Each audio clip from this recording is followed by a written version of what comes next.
मुझे तनाव नहीं है, बिल्कुल तनाव नहीं है। श्योर हम लोग ये चुनाव जीत रहे हैं। जेवर विधानसभा की आपका इतिहास उठा के देखिए, आज तक जिस की भी टक्कर रही है वो बहुजन समाज पार्टी के प्रत्याशी से रही है।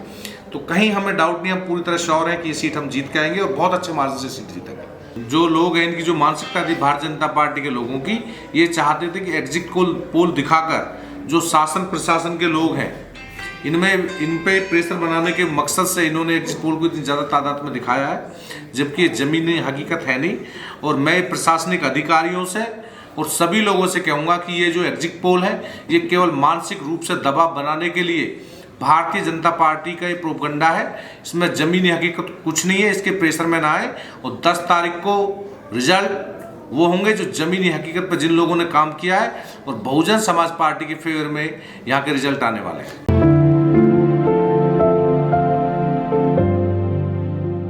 सर, एग्जिट पोल आ गए हैं, उसमें जो दिखाया जा रहा है कि बीएसपी की सबसे कम सीटें दिखाई जा रही हैं।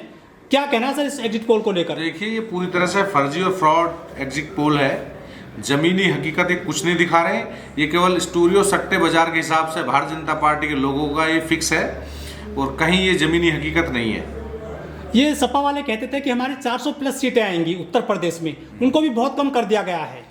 देखिए, मैं पहले भी बता चुका हूँ आपको, ये कोई इसकी ज़मीनी हकीकत सर्वे नहीं है। ये केवल बीजेपी का पहले से ही प्रोपगंडा है, और बीजेपी के लोगों ने इसको यहाँ पे इसको प्रोपगंडा ये वो करा है।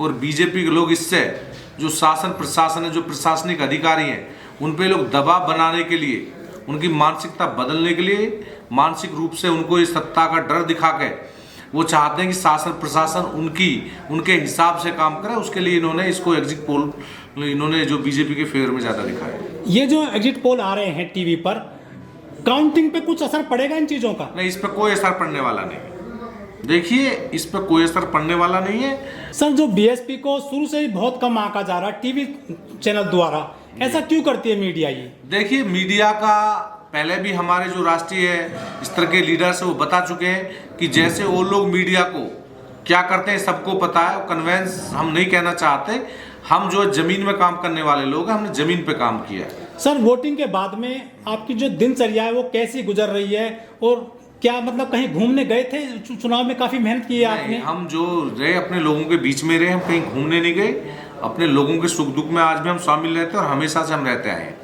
जो रूटीन था हमारा अपने लोगों से, आज भी हमारे लोग आता है, हम उनसे बैठ के बात करते हैं, और पूरी तरह से हमारा वही रूटीन चला आ रहा है। जमीनी बूथ वाइज जो सर्वे होता है उसका आप निकालिए, वो ऑथेंटिक हो सकता है, परंतु एक विधानसभा पे जहाँ 4.5, 7 लाख, 8 लाख, मेरे यहाँ पे विधानसभा 6.5 लाख से स्टार्टिंग है, मेरी यहाँ विधानसभा 3.5 लाख, 300 लोगों को बेस पे आप ये डिसाइड कर दोगे कि कौन यहाँ पे चुनाव जीत रहा है, कौन यहाँ पे चुनाव हार रहा है। तो ये मैं पहले भी कह चुका हूँ और आज भी कह रहा हूँ कि ये जो एग्जिट पोल आया, ये केवल भारतीय जनता पार्टी के लोगों ने इस मीडिया में जो इन्होंने दिखाने का प्रयास किया है, तो केवल मानसिक रूप से जो प्रशासनिक अधिकारी हैं उन पर एक मानसिक रूप से एक दबाव बनाने के इन्होंने प्रयास किया है कि प्रशासनिक अधिकारी सरकार के फेवर, इस भारतीय जनता पार्टी के फेवर में काम करें।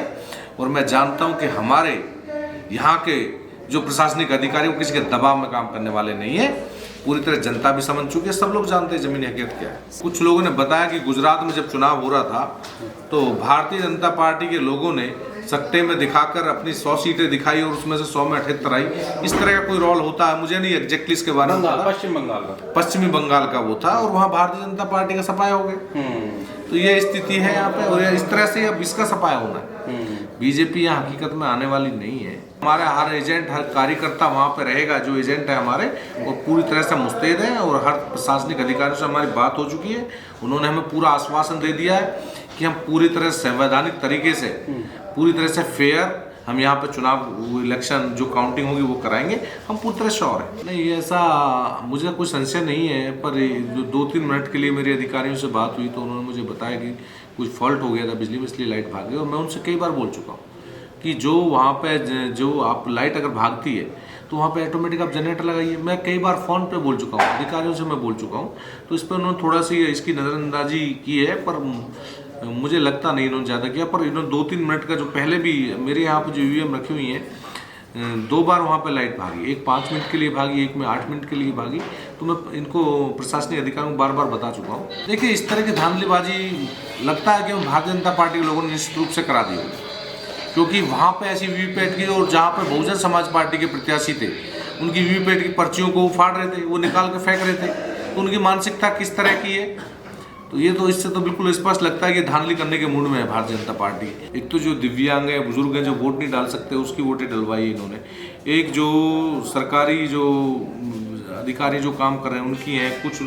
कुछ लोग हमारे ऐसे हैं कि जो बाहर सीआरपीएफ में कहीं बाहर जाके और प्रदेशों में जो नौकरी कर रहे हैं, फौज में हैं, और जो फोर्सेस हैं उनमें, उनकी जो बैलेट से वोट जहाँ पे आ रही है, ये है कि वहाँ फेयर वो क्या सूची भी कुछ डिसाइड की कि कितने लोग हैं लगभग इस तरह के लोगों का इन्होंने हमको जो आंकड़ा दिया था 2000 का दिया था, 1600 कुछ का है, जिसमें से 901 वोटों का इन्होंने पहले हमें दिया था। अब पिछली बार, अब कल का जो डिटेल है 1100 कुछ वोटों का डिटेल्स है, वो सारा है यार। और इन्होंने ये भी हमसे कहा है कि जो काउंटिंग से 8 बजे से हमारी काउंटिंग स्टार्ट होनी है, बैलेट पेपर की 7:30 से होनी है। तो अगर काउंटिंग से पहले 1 मिनट भी पहले कोई बैलेट पेपर आ जाएगा, हम उसको वैलिड मान लेंगे, उसको काउंटिंग में कर देंगे। तो ये देखना है कि अब कितने बैलेट आएंगे। यहाँ हर रोज बैलेट आ रहे हैं यहाँ पे। सर, जब आप जीत जाएंगे तो पहला कार्य क्या करेंगे, मतलब किसको समर्पित करेंगे अपनी जीत? ये कहीं कुछ प्लानिंग बनाई है आपने कहीं जाने की? ये प्लानिंग, मैं जनता के बीच में रहूँगा। हम जमीनी लोग हैं, जनता के सुख दुख में हमें कहीं जाना, हमें जनता के बीच में ही रहना है। और प्लानिंग, अगर जीत होती है वो तो 10 मार्च को पता चलेगा। तो निश्चित रूप से हमारी नेता और जो हमारे कार्यकर्ता हैं, बूथ पे जिन कार्यकर्ताओं ने काम किया, तो जीत का श्रेय उनको जाएगा।